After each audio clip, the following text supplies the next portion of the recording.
नमस्ते सकलके आमी रूपा मल्लिक। आज के आमी बोलबो निউট্রিশন बा पुष्टि निये। खूब सहज भावे बोलते गेले बला जाय जे आमरा जे खाद्य ग्रहण करी ता ग्रहण करार पर अर्थात शरीरे प्रवेश करार पर तार जे परिणति घटे ताकेई बला हय निউট্রিশন बा पुष्टि।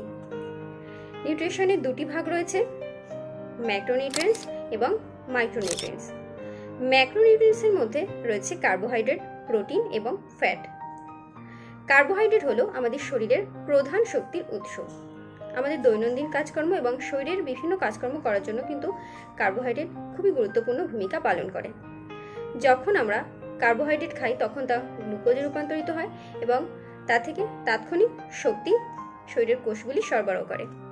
कार्बोहाइड्रेटेर दुटी भाग रयेछे, सरल कार्बोहाइड्रेट अर्थात सिम्पल कार्बोहाइड्रेट एवं जटिल कार्बोहाइड्रेट बा कमप्लेक्स कार्बोहाइड्रेट। सिम्पल कार्बोहाइड्रेटेर मध्य रयेछे फल, दूध एवं मिष्टि, जेगुली शरीर खूब ताड़ाताड़ी ग्रहण करे एवं खूबই ताड़ाताड़ी शक्ति उत्पादन करते पारे। और कमप्लेक्स कार्बोहाइड्रेटेर मध्य रयेछे डाल एवं शस्य, सब्जी एगुलो, जेगुलो ग्रहण करार परे शरीर स्थायी शक्ति सरबराह करे। कार्बोहाइड्रेटेर परे रयेछे प्रोटीन। प्रोटीन किन्तु आमादेर बडी बिल्डिंग एर काजे व्यवहृत हय, अर्थात शरीरेर मধ্যে যে টিস্যুগুলো রয়েছে তার মেরামত রক্ষণাবেক্ষণের জন্য কিন্তু এই প্রোটিনের খুবই গুরুত্বপূর্ণ ভূমিকা রয়েছে। ফ্যাটও কিন্তু আমাদের শরীরের জন্য খুবই গুরুত্বপূর্ণ একটি উপাদান। ফ্যাটের দুটি ভাগ রয়েছে, স্যাচুরেটেড ফ্যাট, আনস্যাচুরেটেড ফ্যাট এবং আরও একটি ভাগ রয়েছে তা হচ্ছে ট্রান্স ফ্যাট। তো ট্রান্স ফ্যাটটা কৃত্রিমভাবে হাইড্রোজেনেশন পদ্ধতিতে তৈরি করা হয় আর এই ট্রান্স ফ্যাট কিন্তু আমাদের হার্ট হেলথের জন্য খুবই অপকারী, তাই চেষ্টা করবেন ট্রান্স ফ্যাটটাকে সবসময় অ্যাভয়েড করতে। এরপরে বলবো মাইক্রোনিউট্রিয়েন্টস। মাইক্রোনিউট্রিয়েন্টসের মধ্যে রয়েছে ভিটামিন এবং মিনারেলস। ভিটামিন কিন্তু আমাদের শরীরের জন্য খুবই গুরুত্বপূর্ণ। রোগ প্রতিরোধ ক্ষমতা বজায় রাখার জন্য ভিটামিনের খুবই গুরুত্বপূর্ণ ভূমিকা পালন করে আমাদের শরীর।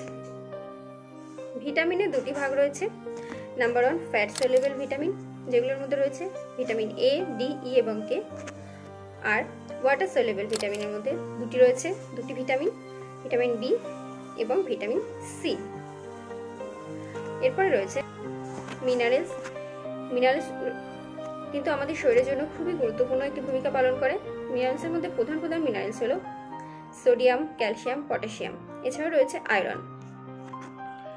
তো ক্যালসিয়াম আমাদের হাড়ের স্বাস্থ্যের জন্য খুবই গুরুত্বপূর্ণ আর আয়রন আমাদের ব্লাড সেলকে উৎপাদন করে এবং অক্সিজেন সরবরাহ করে। তো এই বললাম আজকে আমি মাইক্রোনিউট্রিয়েন্টস এবং ম্যাক্রোনিউট্রিয়েন্টস নিয়ে খুবই ছোট্ট একটা ধারণা দিলাম, যাক বেসিক একটা ধারণা সবার সামনে তুলে ধরলাম। এছাড়াও এগুলোর আরও অনেক গুরুত্বপূর্ণ কাজ রয়েছে। তো এই জন্য বলবো ম্যাক্রোনিউট্রিয়েন্টস এবং মাইক্রোনিউট্রিয়েন্টস দুটি কিন্তু আমাদের শরীরের জন্য খুবই গুরুত্বপূর্ণ।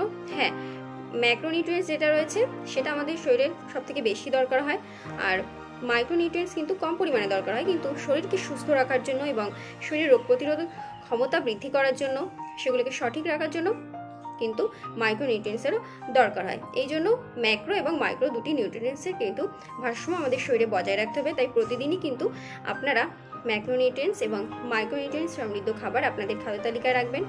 হ্যাঁ, সবগুলো একসাথে আপনারা প্রতিদিন নাও রাখতে পারেন, সেগুলো অল্টার করে করে রাখবেন, কিন্তু প্রতিদিনই কিন্তু অবশ্যই রাখার চেষ্টা করবেন। ভালো থাকবেন, সুস্থ থাকবেন। ধন্যবাদ।